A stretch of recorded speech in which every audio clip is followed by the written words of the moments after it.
Présidente, Monsieur le Vice-président, chers collègues. Lors de la commission permanente de novembre, sous l'impulsion de Jérôme Chartier, les élus régionaux ont voté le déblocage de près de 500 000 € destinés à la construction d'un centre culturel et linguistique à Mossoul. Cela a été rappelé à l'instant par le vice-président. Mossoul, justement, cette ville qui borde la plaine de Ninive, berceau historique du christianisme oriental. Mossoul, dont les marchés furent le lieu de vente des chrétiennes réduites à l'esclavage du simple fait de leur foi. Mossoul, dont les tribunaux condamnèrent à mort les hommes qui ont eu le courage de ne pas céder devant la barbarie.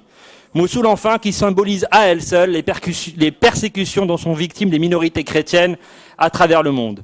Dasia Bibi, cette jeune femme accusée en 2010 d'avoir tenu des propos blasphématoires aux 7 pèlerins coptes qui trouvèrent la mort lors d'un attentat en Haute-Égypte encore récemment, alors qu'ils se rendaient au monastère de Saint-Samuel, ce sont aujourd'hui plus de 200 millions de minorités chrétiennes dans le monde qui sont persécutées en raison de leur foi.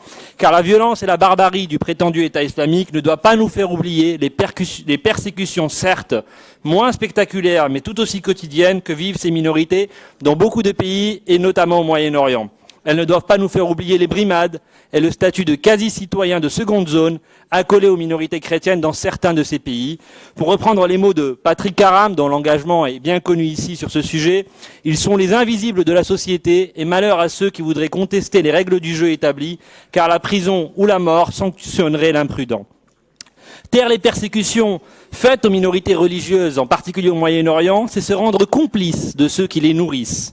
Et nous sommes fiers de nous battre à vos côtés, Madame la Présidente, vous qui avez refusé dès le premier jour précisément de vous taire, et singulièrement au sein de cette institution régionale, avec la mise en place du fonds de soutien aux minorités persécutés au Moyen-Orient dès 2016. Nous sommes donc fiers, Madame la Présidente, de défendre cet amendement, cher à Nicolas Tardy-Joubert et à beaucoup d'autres élus au sein du groupe que j'ai l'honneur de présider, qui propose d'augmenter le budget de ce fonds de soutien de 60 000 €.